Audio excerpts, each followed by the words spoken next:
Quando é que a coisa virou a ponto dele? Porque eu sei que ele morreu por conta de uma cirrose, né? Cirrose, é. E quando é que a coisa virou, que ele começou a senhora percebeu que ele estava bebendo demais? Eu comecei a perceber quando a minha nora começou a falar para mim que ele ficava caído na rua, que ela ia buscar ele na rua. Meu Deus, que judiação, sabe? Então hein? ele estava com o filhinho, né, de um ano e meio, e ele bebia assim, ele vinha do serviço, ele bebia, né, e ficava na rua, caído. Aí ele... E ele usava drogas? Não, Só nunca a usou, bebida? não. E ele nunca usou. quis ajuda, Dona Maria? Eu falava com ele falava que não precisava, porque ele parava a hora que ele quisesse, né? Até ele trabalhava, era responsável, né? Só bebia. Então ele morreu sem buscar ajuda? Não, foi. Com Eu quantos anos levei que ele ele porque morreu? ele teve um 40 segundo anos, casamento, 40 né? anos. A esposa dele não separou, a primeira nora, né? Separou e ele casou novamente, né? E aí ele bebendo cada dia mais, né? E eu também, como amiga, né? Eu batia nele, eu perdi o controle das minhas ações, né? E ele já era bem mais velho, né? Era bem mais velho, né? 27, 30 anos, né? E eu agredia, mas não adiantava. Então, através... E ele era agressivo com a esposa dele? Não, não. Amoroso com todos. Mas vendeu tudo que tinha em casa, né, Dona Maria? Vendeu. Aí ele foi, nós internamos, falamos com ele, levamos eles para uma clínica. Ele ficou, né, 3 meses internado e ele falava para ele mesmo. Ele falou para mim que tinha medo de beber água, de medo de pegar no copo, que ele não ia beber mais. Só que 15 dias depois, né, eu já achei ele caído na calçada, bêbado, né? E aí o processo aumentou cada dia mais, né? E aí a segunda esposa dele foi embora, né? E ele começou assim a trocar o fogão por conta no bar, a geladeira, o botijão de gás. E ele não trabalhava? Parou de... Aí ele parou de trabalhar, né? Porque ele não conseguia aguenta. mais. Ele não conseguia mais trabalhar, né? Ele bebia o dia inteiro. E bebia o quê? Pinga? Pinga, Pinga? pinga, Só pinga? só pinga. Só pinga E ele bebia bebia. qual a quantidade de pinga? Você Aí lembra? não tinha controle. O dinheiro que ele arrumava, que ele tinha, ele bebia. E ele Tudo morreu ele bebia. doente. Aí deu a cirrose. Ele, roupa, eu não podia dar uma roupa para ele nova, Ele vendia. porque ele vendia. Mantimento, era tudo assim, tudo começado, tudo aos poucos. Então ele estava super magro, então? Tava super magro. Dava comida para ele, ele mesmo não comia, porque ele bebia e dormia, né? Foi internado pela segunda vez em clínica, também não adiantou, ficou mal, foi para o hospital, fugiu do hospital, ele não queria ficar no hospital. Quanto tempo faz que ele morreu, Dona Maria? 7 anos. E a senhora se sentiu impotente quando ele morreu? Olha, quando ele morreu, eu já tinha procurado um grupo de autoajuda, porque eu estava tão mal que o médico da clínica falou comigo e para mim procurar ajuda, porque eu estava muito doente, estava mesmo, sabe? Eu não tinha prazer na vida, minha família, né? Começando com meu marido, depois o meu filho. E a dor da gente ver o filho morrendo, dói muito, sabe? É muito triste. E a gente não sabe o que fazer. Até aí eu não entendia o alcoolismo como doença. Foi numa sala que eu fui entender, né, que o alcoolismo é uma doença progressiva e fatal para aquele que não busca ajuda e não parar, né? Então eu fui me preparando, sabe, para viver o dia de hoje, porque amanhã a Deus pertence, né? E ali eu fui me preparando e fiquei mais forte para poder acompanhá-lo, né, nos últimos dias. Doeu, sabe? Mas eu estava do lado dele. No dia que ele morreu, Todos os momentos. ele morreu perto da senhora? Eu tinha acabado de deixar ele no hospital, Meu né? Mas Deus. estava comigo, né? Ele A passou mal? Como que hemorragia, foi? Ele teve hemorragia? hemorragia. E aí você levou ele correndo para o hospital? Correndo, né? E aí eu fiquei ali do lado dele, né? Busquei forças, né? Eu falo que, né, em Deus, para dar forças para mim ficar ali do lado dele, né? E ele chegou Até a o momento que ele... E ele chegou a falar alguma coisa para a senhora, assim, antes dele morrer? Olha, acho que umas 2, 3 horas antes dele morrer, né? Ele estava muito mal. E ele falou assim para mim: por que que eu não ouvi tudo que a senhora falou? Por quê? Por quê? Por quê? Assim, sabe? E tá praticamente ele morrendo, né? E foi muito triste, né? Ele deixou Mas eu filhos? consegui aceitar. Ele teve filhos? 2 filhos. Mas isso que ele falou foi a melhor coisa que ele podia ter falado, né? Porque a senhora jamais vai se sentir culpada por Foi não um ter feito consolo, nada. né? Foi a pedi. mesma coisa dele dizer para a senhora que a vida inteira a senhora cuidou e a culpa foi dele que não ouviu. Né? E eu tive então, acaba também servindo como a alento. oportunidade na minha vida. É verdade, acabou de né? agradecer, exatamente. Eu tive a oportunidade que Deus me deu de eu conhecer o programa, né? Um programa que me deu esse apoio para mim poder amá-lo de verdade, sabe? Eu falo até anos antes dele morrer, uns 4, 5 anos antes dele morrer, eu o abraçava e, sabe, com o coração assim, Partido, amoroso, né? Sangrando por sabe, dentro. com compaixão por uma pessoa doente que precisava do meu amor e carinho, porque eles são marginalizados, né? Ficam muito sozinhos. Então eu fui assim a entender que o alcoolismo era uma doença, eu olhava para ele e falava, né, para ele: filho, eu te amo, eu estou aqui para te ajudar, você quer falar alguma coisa, o que você precisar de mim, né, dos irmãos, assim, mas ele não falava nada, ele ficava calado. Todas as vezes que eu falava assim, ele ficava calado. E eu agradeço muito por hoje eu não tenho remorso de nada, né, porque eu pedi perdão Nem a tem ele. que ter, né? E os netos da senhora, quantos anos estão agora? Ó, o mais velho deve estar com 25 anos.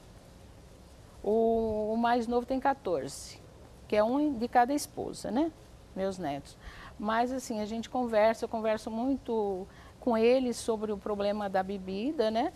E falo, né, da situação que teve para eles tomar cuidado, né? Tem que cortar Pra isso, não que era o começar, esposo da senhora, depois o filho, agora os netos, né? Rosângela, Cortar esse ciclo, né? Eu queria dizer assim, referente ao programa, até você chegar numa sala, seja lá qual for, tipo de ajuda para os pais, enquanto você não chega até lá, alguém para te ajudar, você pensa realmente que é safadeza. Eu já conheci o programa antes do meu filho se envolver com isso. Meu marido morreu por conta disso. Seu marido era alcoólatra? Ele bebia para usar droga. O pai do bebê, o mais novo. Então eu já conhecia. As pessoas me olhavam em volta e pensavam assim: nossa, como ela pode fingir que nada está acontecendo? Não. Eu ofereci ajuda todas as vezes que ele olhava para mim. Filho, você quer ajuda? Tô bem. Caindo de bebida, drogado. Eu me trocava e ia trabalhar. A minha irmã falava: como você pode não falar? Não, eu falo. Você quer ajuda? Não, mãe, eu tô bem. Eu sei o que eu tô fazendo. Perdeu o trabalho, perdeu tudo. Dizer que se eu internasse ele, que ele ia me matar, que ele ia acabar com tudo, que eu ia conhecer realmente quem ele era. Assim, graças a Deus, eu não passei pelo processo que ela passou, de procurar. Eu sou muito assim, sabe? Eu acordei um dia e falei: hoje eu vou internar o meu filho. Ele querendo ou não, hoje eu vou internar. Mas Deus foi tão maravilhoso na minha vida que ele bateu na minha porta e falou: me interna porque eu vou morrer. Nesse mesmo dia? Nesse mesmo dia. Nossa, eu fiquei arrepiada. Eu faltei no trabalho. E falei: hoje eu vou internar o meu filho. Liguei para uma outra clínica e eu tenho um vizinho meu que faz trabalho já com o pessoal que usa droga e bebida, assim. E ele é amigo do Salu. Aí ele falou: liga para esse cara que esse cara vai te ajudar. Porque vocês sabem que não é barato você manter uma pessoa numa clínica, seja ela de Al-Anon ou seja ela de NA. É muito para quem realmente ou quer salvar o seu ente querido ou... E a minha família... Mas vale qualquer sacrifício, né? Vale. E a minha família, devido à situação que ele chegou, ele tirou todo mundo da vida dele. Ele vivia com bebida e com droga o tempo todo. Assim, Anulou a família, né? Anulou. Então a família, o que eu escutava era: coloca na rua, manda embora.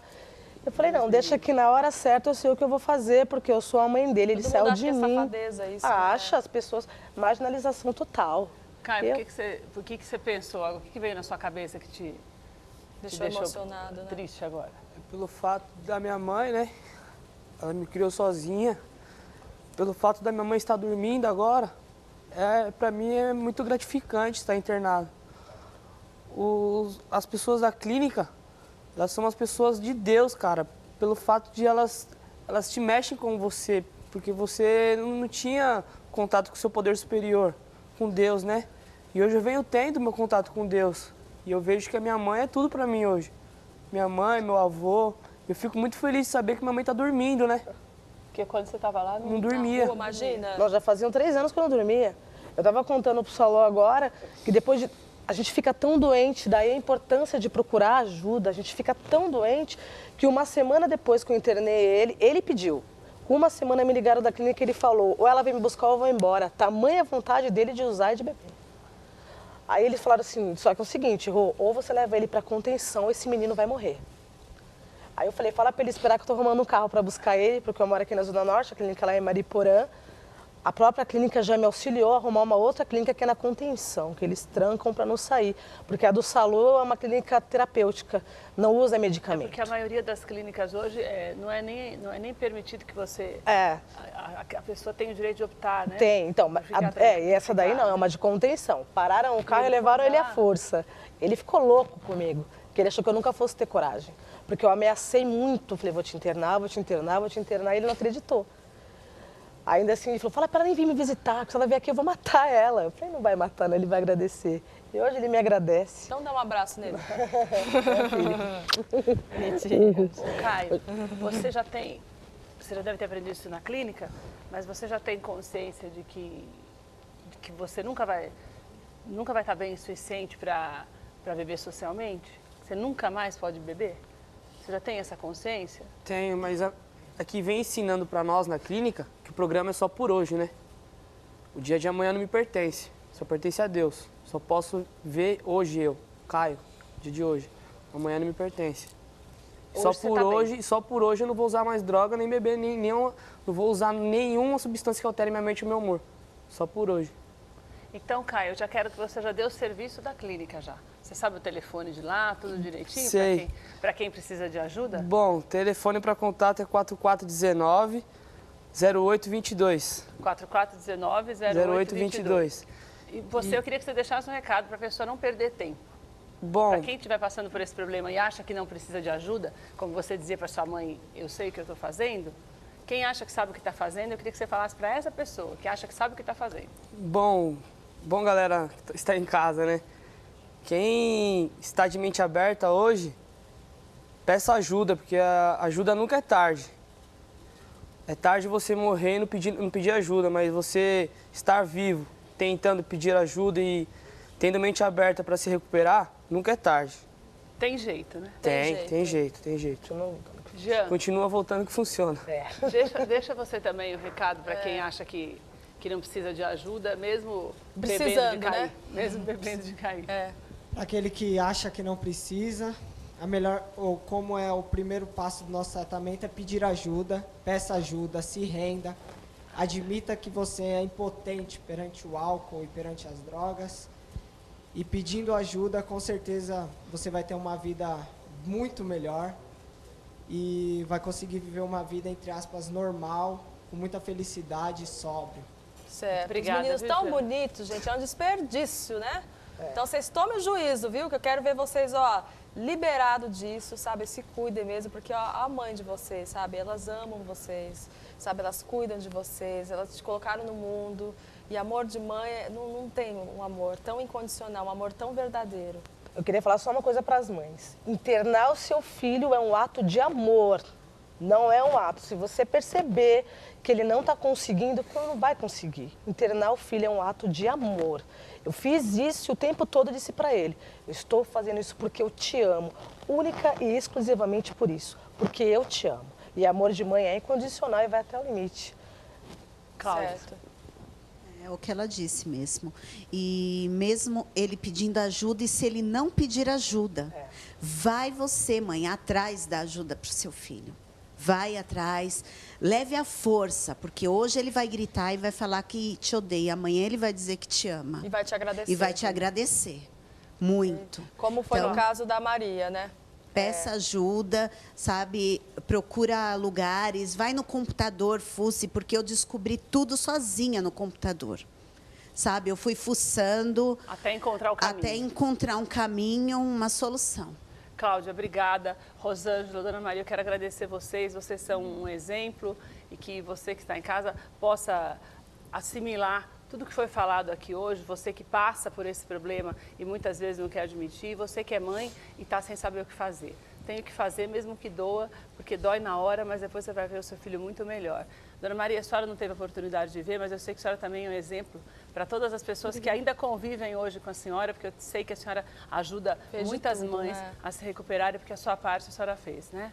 Então, muito, muito obrigada. Obrigada mesmo a vocês. Obrigada, Jean, viu, gente? Obrigada, Caio. Obrigada.